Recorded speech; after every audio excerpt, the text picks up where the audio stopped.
জানিয়ে দেব এই মুহূর্তে গুরুত্বপূর্ণ সব আপডেট, আন্তর্জাতিক সংবাদ। প্রথমেই জানিয়ে দেব গাজা যুদ্ধের ট্রমায় আত্মহত্যার পথ বেছে নিচ্ছেন ইসরায়েলি সেনারা।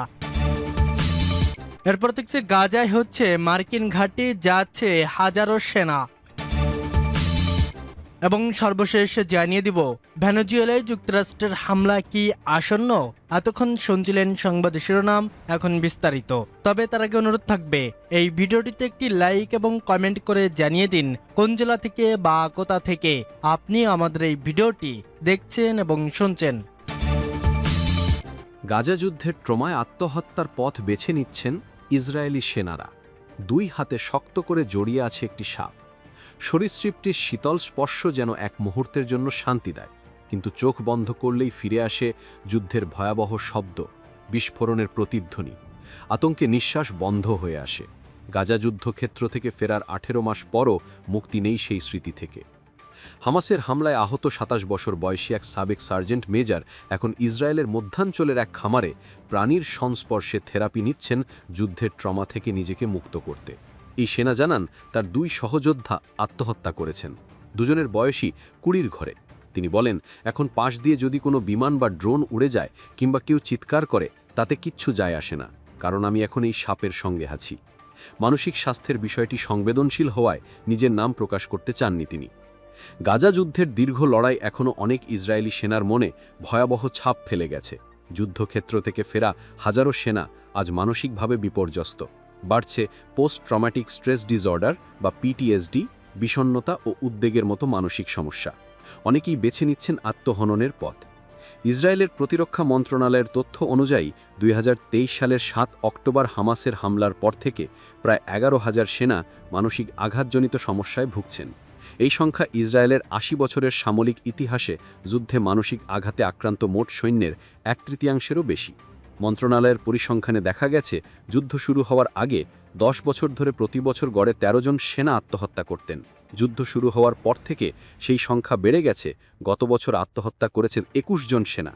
এই হিসেবে দায়িত্বরত সদস্যদের পাশাপাশি রিজার্ভ সেনারা অন্তর্ভুক্ত। তবে অবসরের পর যারা আত্মহত্যা করেছেন তারা এই পরিসংখ্যানে নেই। ইসরায়েলি পার্লামেন্টের সাম্প্রতিক এক প্রতিবেদনে বলা হয়, 2024 সালের জানুয়ারি থেকে 2025 সালের জুলাই পর্যন্ত আরও 279 জন সেনা আত্মহত্যার চেষ্টা করেছেন, যদিও তারা বেঁচে গেছেন। প্রতিরক্ষা মন্ত্রণালয়ের পুনর্বিভাগের উপমহাপরিচালক লিমোর লুরিয়া বলেন, মানসিক আঘাতের প্রভাব এখন সবাই উপলব্ধি করছে। এর চিকিৎসা প্রয়োজন এবং তা সম্ভব। তার ভাষায়, আগের যুদ্ধের আহত সেনারা অনেক সময় সাহায্য নেননি, কিন্তু বর্তমান প্রজন্মের প্রতিক্রিয়া সম্পূর্ণ আলাদা। এই সংকট মোকাবেলায় ইসরায়েলি সেনাবাহিনী শত শত মানসিক স্বাস্থ্য কর্মকর্তা নিয়োগ করেছে। যুদ্ধক্ষেত্রে মনোরোগ বিশেষজ্ঞ পাঠানো হচ্ছে, চালু হয়েছে হটলাইন ও থেরাপি সেশন। তবুও বিশেষজ্ঞদের আশঙ্কা, ইসরায়েল এখনও এত বড় মানসিক স্বাস্থ্য সংকট সামলানোর মতো প্রস্তুত নয়। প্রতিরক্ষা মন্ত্রণালয়ের পুনর্বিভাগও একে স্বীকার করেছে। তাদের মতে, এই সংকট পুরো নাগরিক স্বাস্থ্য ব্যবস্থাকেই প্রভাবিত করছে। ট্রমা থেরাপি বিশেষজ্ঞ টুলি ফ্লিন্ট বলেন, দীর্ঘ যুদ্ধ ও বারবার মোতায়েনে সেনাদের মানসিক ভারসাম্য নষ্ট হচ্ছে। এতে তারা শারীরিক ও মানসিকভাবে পুনরুদ্ধারের সুযোগ পাচ্ছে না। ভবিষ্যতে এটি দেশের জন্য বড় ক্ষতির কারণ হতে পারে। তিনি আরও বলেন, যদি সময়মতো চিকিৎসা না দেওয়া হয়, যুদ্ধের মানসিক ভুক্তভোগীরা নিজেদের, পরিবার ও সমাজের জন্য বোঝা হয়ে উঠতে পারেন। অ্যাসোসিয়েটেড প্রেসের সঙ্গে কথা বলা কয়েকজন মনোবিজ্ঞানী জানান, অনেক সেনা যুদ্ধ শেষে জীবনের উদ্দেশ্য হারিয়ে ফেলছেন।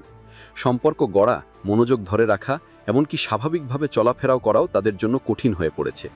যুদ্ধ দীর্ঘায়িত হওয়ার সঙ্গে সঙ্গে অসহায়তা ও হতাশার অনুভূতি আরও গভীর হচ্ছে। 27 বছর বয়সী এক প্রাক্তন রেডিও টেকনিশিয়ান জানান, গাজার সীমান্তে আমার ঘাঁটিতে ক্ষেপণাস্ত্র আঘাত হানে। এরপর থেকে আমি আতঙ্কে থাকতাম। সামান্য শব্দেও ভয় কেঁপে উঠতাম। মনে হতো কেউ আমার রাগ, চিৎকার ও অনুভূতির ভলিউম বাড়িয়ে দিয়েছে। এই সেনা এখন ব্যাক টু লাইফ নামের এক খামারে থেরাপি নিচ্ছেন। খামারটি স্থাপন করেছিলেন আশি নাভে, তার বন্ধু আমির ইয়াদিনাই বা দানিয়ের স্মৃতিতে, যিনি 2014 সালের গাজা যুদ্ধ শেষে দীর্ঘ পিটিএসডিতে ভুগে আত্মহত্যা করেন। এই খামারে আহত সেনারা প্রাণীদের যত্ন নিয়ে ও প্রাকৃতিক পরিবেশে সময় কাটিয়ে ধীরে ধীরে সুস্থ হওয়ার চেষ্টা করেন। পরামর্শদাতা মনোবিজ্ঞানী গাই ফ্লুম্যান বলেন, সেনাদের সবচেয়ে বড় চ্যালেঞ্জ হল নাগরিক জীবনে মানিয়ে নেওয়া। প্রাণীদের সঙ্গে থাকা তাদের মনকে স্থিতিশীল করতে সাহায্য করে। 31 বছর বয়সী এক প্রাক্তন সেনা বলেন, মনে হতো আমি এখনও যুদ্ধক্ষেত্রেই আছি। আমার শরীর এখানে, কিন্তু মন ওখানে। প্রতিরক্ষা মন্ত্রণালয়ের পরিচালক লিমোর লুরিয়া জানান, মানসিক স্বাস্থ্য সমস্যা এখনও সামাজিক কলঙ্ক হিসেবে বিবেচিত হয়। এই কলঙ্ক দূর করতে সচেতনতামূলক প্রচারণা, পুনর্বিভাগ খামার ও অ্যাডভেঞ্চার স্পোর্টসের মতো উদ্যোগ নেওয়া হচ্ছে।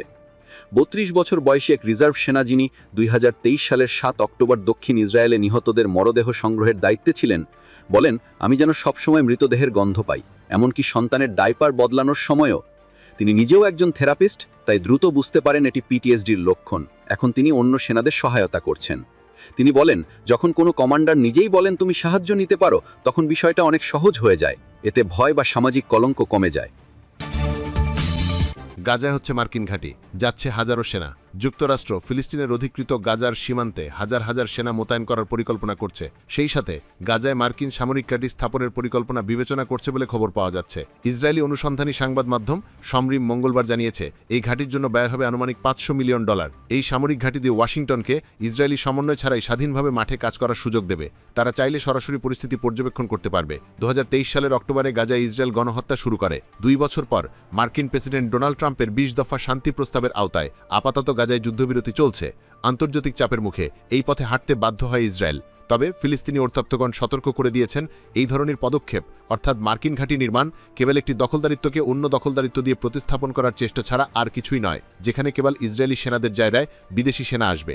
এর আগে নভেম্বরের প্রথম দিকে গাজার হামাস প্রতিরোধ আন্দোলনের সিনিয়র নেতা মুসা আপু মার্জোকে স্পষ্ট করে দিয়েছিলেন যে তাদের গোষ্ঠী এমন কোনো ব্যবস্থা কখনোই মেনে নেবে না। তিনি আল জাজিরাকে বলেছিলেন, আমরা গাজায় দখলদারি সেনাবাহিনীর বিকল্প হিসেবে সামরিক শক্তিকে মেনে নিতে পারি না। এর আগে ওয়াশিংটন একটি খসড়া জাতিসংঘ নিরাপত্তা পরিষদের প্রস্তাব প্রচার করেছিল, যেখানে অন্তত 2 বছরের জন্য গাজায় তথাকথিত আন্তর্জাতিক স্থিতিশীলতা বাহিনী ISF গঠনের প্রস্তাব ছিল। প্রতিবেদনে বলা হয়েছে, যুক্তরাষ্ট্র, তুর্কি, কাতার ও মিশর কর্তৃক গঠিত এই বাহিনী পুনর্গঠন ও নিরাপত্তার অজুহাতে কাজ করবে, তবে কার্যকতভাবে গাজার নিরস্ত্রীকরণ ও প্রতিরোধ অবকাঠামো ভেঙে ফেলা নিশ্চিত করবে। আমেরিকান সংবাদ মাধ্যম অ্যাক্সিওস অনুসারে ISF পরিকল্পনাটি ডোনাল্ড ট্রাম্পের একটি 20 দফা প্রস্তাবের প্রথম ধাপের অংশ, যিনি দাবি করেন এটি গাজার যুদ্ধের অবসান ঘটাবে। তবে সমালোচকরা যুক্তি দিয়েছেন, এই প্রস্তাবটি ইসরায়েলি দখলদারিত্ব, যুদ্ধাপরাধের জবাবদিহিতা এবং ফিলিস্তিনিদের আত্মনিয়ন্ত্রণ ও ক্ষতিপূরণের অধিকারের মতো প্রধান সমস্যাগুলোকে উপেক্ষা করে। আবু মার্জুক আরও বলেন, ওয়াশিংটন এবং তেল আবিব উভয় নিরাপত্তা পরিষদকে আনুষ্ঠানিকভাবে এমন একটি মিশনের অনুমোদন দিতে আপত্তি জানিয়েছে। এদিকে যুক্তরাষ্ট্র ইতিমধ্যেই গাজার উত্তরে কিয়াতগাত শহরে একটি অপেক্ষাকৃত ছোট সিভিল মিলিটারি কোঅর্ডিনেশন সেন্টার খুলেছে, যাকে মার্কিন সেন্ট্রাল কমান্ড কর্মকর্তারা মানবিক ও সামরিক সমন্বয়ের কেন্দ্র হিসেবে বর্ণনা করেছেন। ইসরায়েলের প্রধানমন্ত্রী বেনিয়ামিন নেতানিয়াহু সেখানে সফরের সময় অঙ্গীকার করেছিলেন হামাসকে নিরস্ত্র করা এবং গাজাকে নিরস্ত্রীকরণ করা হবে। তবে হামাস বলেছে তাদের অস্ত্রশস্ত্র দখলদারিত্বের অস্তিত্বের সাথে অবিচ্ছেদ্যভাবে জড়িত, যার জন্য প্রতিরোধ যোদ্ধাদের গাজার বিরুদ্ধে যে কোনো বড় আকারের আগ্রাসনের জন্য সর্বদা সতর্ক থাকতে হবে। ভেনেজুয়েলায় যুক্তরাষ্ট্রের হামলা কি আসন্ন? দক্ষিণ আমেরিকার দেশ ভেনেজুয়েলাকে ঘিরে সামরিক প্রস্তুতি নাটকীয় গতিতে জোরদার হচ্ছে। এরই মধ্যে মার্কিন বিমানবাহী রণতরী জেরাল্ড ফোর্ড লাতিন আমেরিকা অঞ্চলে প্রবেশ করেছে। মঙ্গলবার মার্কিন কর্মকর্তারা বলেন, গত মাসে president Donald Trump Latin America অঞ্চলে ওই রণতরী মোতায়েনের নির্দেশ দেন। জেরাল্ড ফোর্ডের সঙ্গে 8টি যুদ্ধজাহাজ, একটি পারমাণবিক শক্তিসম্পন্ন ডুবোজাহাজ এবং F-35 যুদ্ধ